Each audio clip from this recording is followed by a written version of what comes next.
Hello. So, um, this is a different video.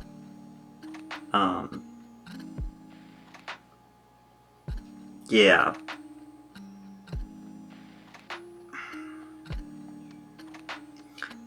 I want to talk about, Doctor Who and how the last season I thought wasn't very good, and things that, I think could have made it better.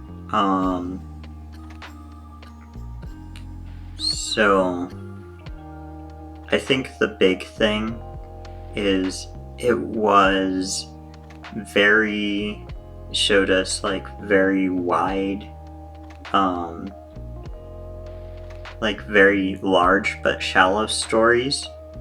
um my favorite stories in Doctor Who say something about the human experience and how we think, and how we love, and how we could be better at loving, and uh, interacting with people, and all that sort of stuff.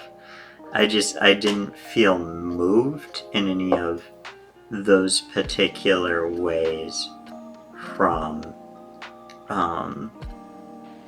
this new series of Doctor Who. The Doctor just didn't read like an actual person to me. And also, like, his relationship with the companion, Ruby Sunday, it didn't have any time to, like, sort of exist or anything like that. It didn't develop itself. It just sort of was like, yeah, we're here, we're best friends, and we're so happy with each other's being and existence. And like overall, it lacked the depth I want to see. I also would have loved to see, I think, more consistent direction. I kind of felt like every episode sort of felt like they could be their own TV show. Not that that's bad. Like, I love the Twilight Zone, right? And the Twilight Zone is every episode's a standalone story, obviously. You know the Twilight Zone. Do you know the Twilight Zone? It's good. You should watch it. But yeah, I think talking about the Twilight Zone, Doctor Who kind of works the best for me when it's one part Twilight Zone. Like, I don't know, what would be the mixture of Doctor Who? Like, one part Twilight Zone, one part Star Wars, one part Star Trek, probably, and like, maybe even like one part Lord of the Rings, right? Like, throw a little bit of Lord of the Rings in there, because I like a bit of magic. I like a bit of magic in my Doctor Who. Assuming that magic is well defined and it sort of has a reason to be there. I like the idea of the Time Lords as like sort of these ancient mystical beings that are like, they're kind of science fiction, but they're kind of magic. And like, the same thing with the TARDIS. Yeah, and then like, so like take a little bit of like the magic and the I think sort of philosophy from Lord of the Rings, and then take like the characters and the exploring from Star Trek, and then what else did I say? Like Star Wars, like take some of the like, what do I want to say, like the cheesiness or like the campiness from like the Star Wars prequels, because like I actually really like that. But like sort of the like, I don't know, like I guess the world building from like the Star Wars prequels might also be something that I would kind of like to see in Doctor Who. And that's like the Shadow Proclamation from previous Doctor Who. Like I really liked the idea of that, and like whenever we see an alien, like we see the Jadoon sometimes, and I love a rhino person, so I'm a big fan of the Jadoon. So yeah, like do the world building and like the sort of like design from the Star Wars prequels, and then like the Twilight Zone, because I think Doctor Who is at its best when it's a little spooky. I like the occasional implication that like maybe the Doctor's kind of like a demon, like he's a little scary almost. He's kind of can be a bad omen, or like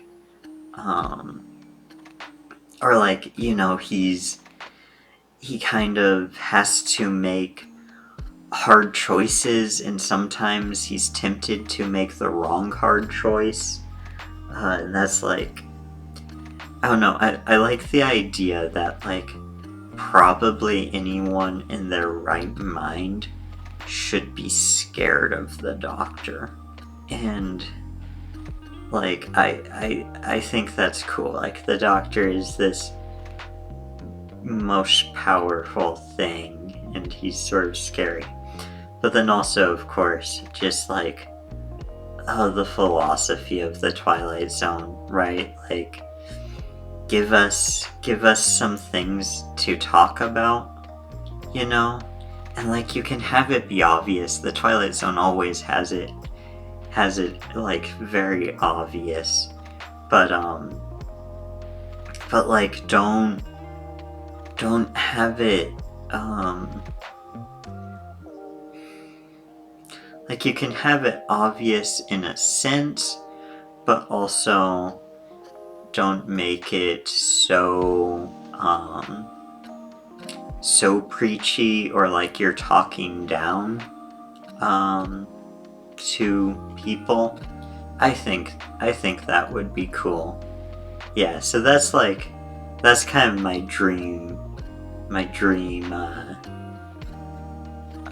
Doctor Who is like the spooky philosophy from the Twilight Zone, the world building and designs from like the Star Wars prequels, the characters and like love for humanity and exploration from Star Trek, and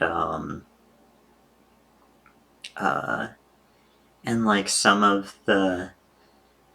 like the mystic and like what like sort of scale of Lord of the Rings. Like yeah, I want like sort of the mystic and scale of Lord of the Rings, and also like maybe some of the cozy from Lord of the Rings as well. You know, like, I want to see, like, the Shire music, and then, like, the Doctor sitting under a tree reading a book every once in a while, and, like, having soft, cozy conversations with his companions, right? Like make the TARDIS seem like a nice little cozy hobbit home or something. I don't know. I'm just saying things at this point, I suppose. But I do feel like there's a place for sort of that coziness and like give me the relationship between Sam and Frodo, but do it with like the Doctor and his companion, you know?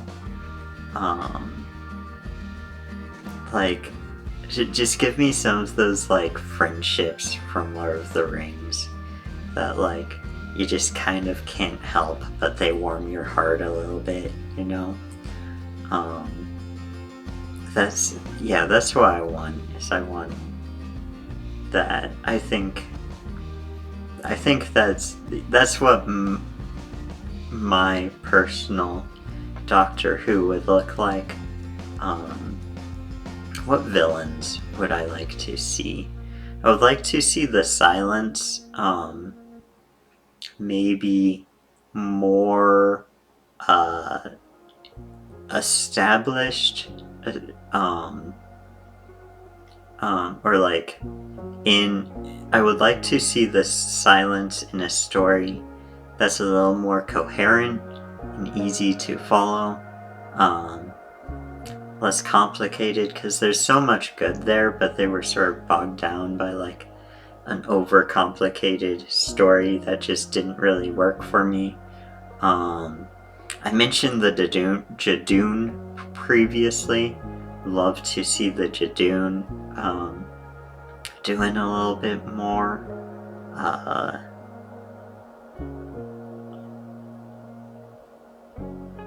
Like I love a rhino person, so I'm always happy to see the Jadoon. Oods I love. I reckon the Daleks could use a little time to rest, which it seems like they're doing. So maybe that's a good thing.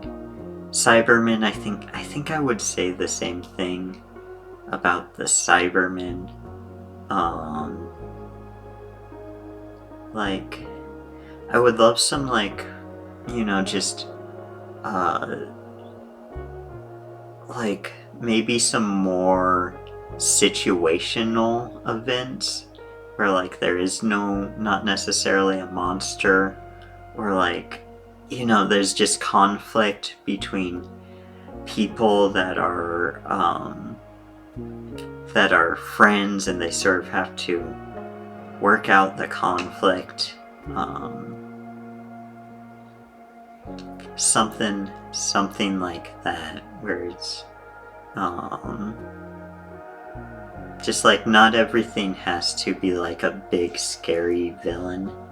I think you can do smaller things. Weeping Angels, I think, could be good, especially if like you go into like sort of the Lord of the Rings vibes. I think that could be really cool with the Weeping Angels. You gotta know how to use the Weeping Angels well, cause like the Statue of Liberty being a Weeping Angel, that was a nonsense story arc. But I think there's a lot of talk about like Peter Jackson wanting to direct an episode of Doctor Who, where like there was a Hobbit looking door in the Last Christmas special. I think if Peter Jackson does direct an episode of Doctor Who, I think the Weeping Angels would be a really good villain for his episode. Or possibly the Silence too. I don't know, like I think Peter Jackson on Doctor Who would be amazing, honestly. Cause like I want that spookiness that he brings to the table, as well as like the coziness. I think that just fits Doctor Who so well in what Doctor Who exists as in my head. Oh, the Master. We would need the Master. My favorite sort of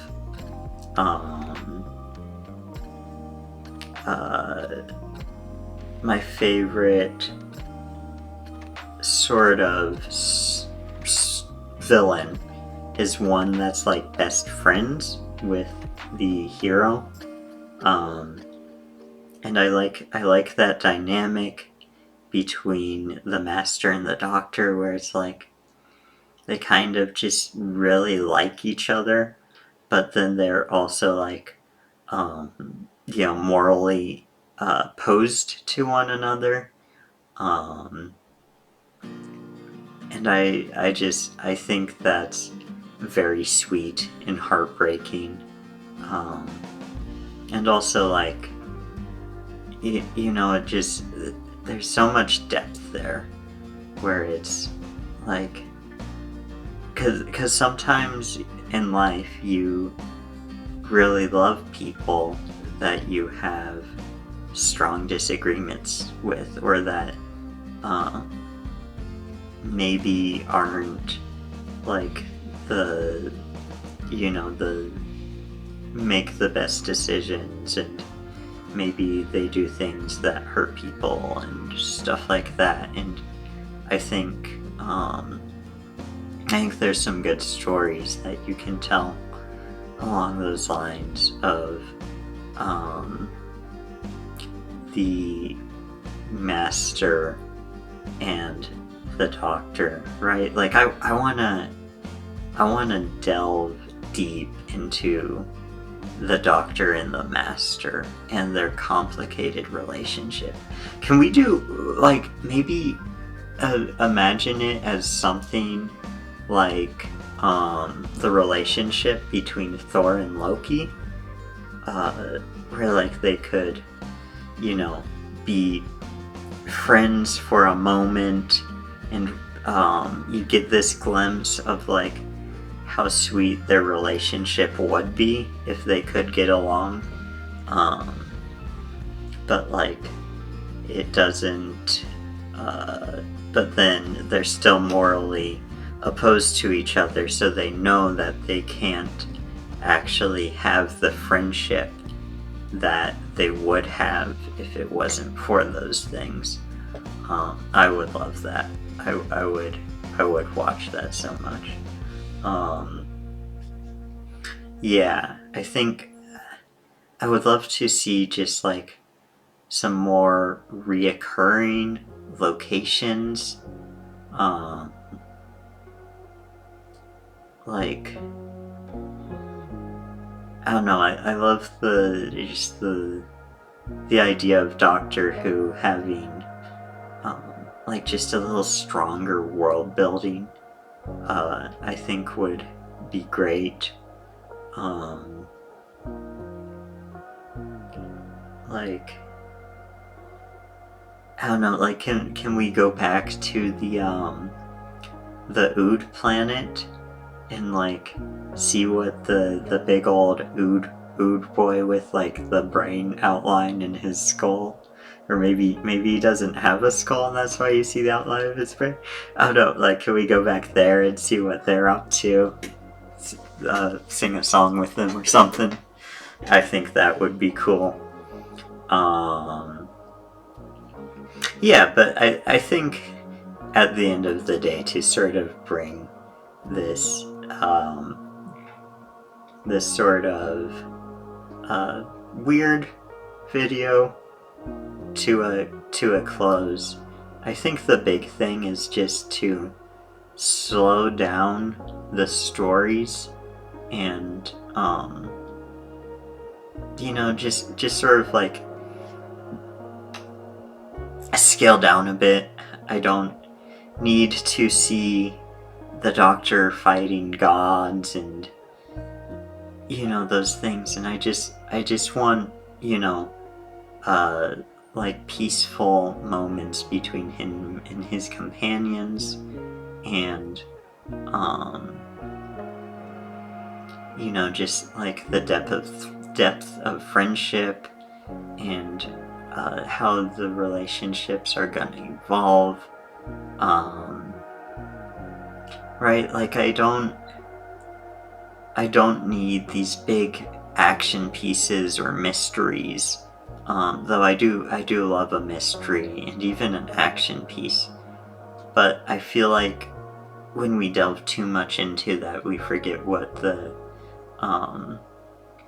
show of Doctor Who is about, I think at the end of the day,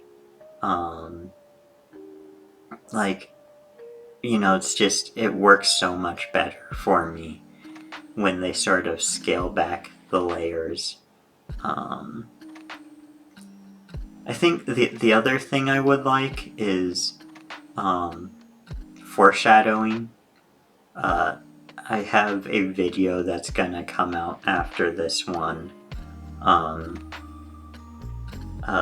where it's sort of my big old review of the 11th Hour, which is Matt Smith's first episode.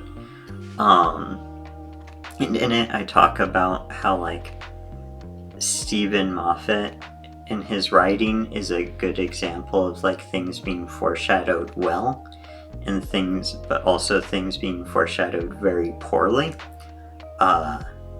So anyway, like he's really good at setting up these elements and then like having them pay off in ways that like you wouldn't necessarily suspect, but works within the context of the story.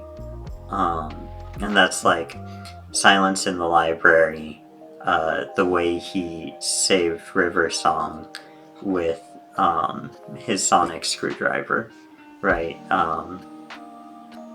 And it's I think it's quite good because that episode does a good job of setting up the elements that it needs for the ending to happen. That's probably not even the best example of that, but I don't know. I quite like Stephen Moffat's writing sometimes, and sometimes it's just irritating. But yeah. But anyway, so yeah, like I think if they do more of like setting up,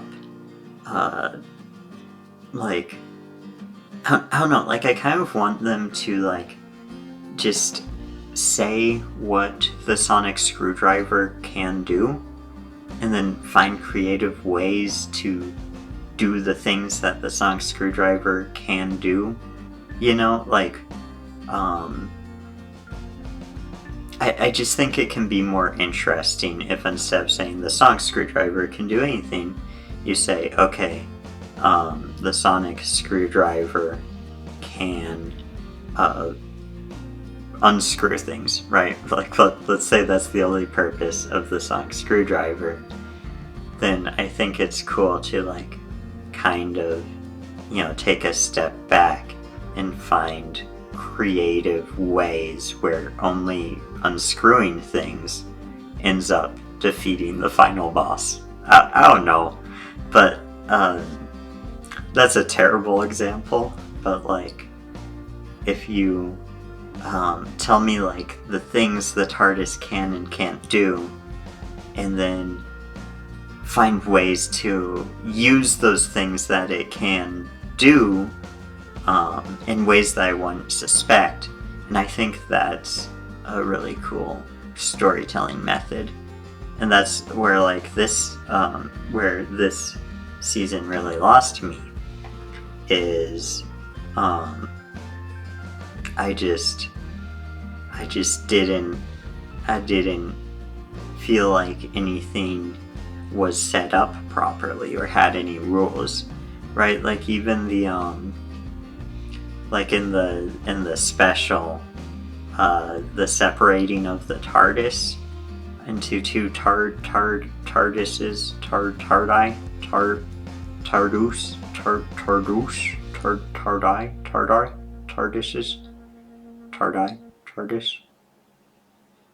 The two TARDISes, when the TARDIS separated, I thought that's kind of just out of nowhere.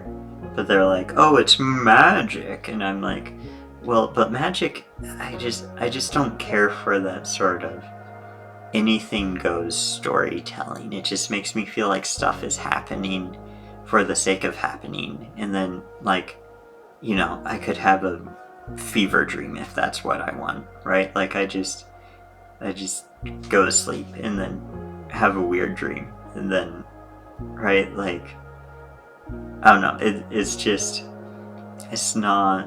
it's not the type of story I enjoy, or I think many people do. But yeah, I know I said this video was ending like a half hour ago or something, but now this episode is actually ending, because this is the end here. So, I hope you enjoyed me just sitting here and saying things. Maybe we'll have to do it again sometime.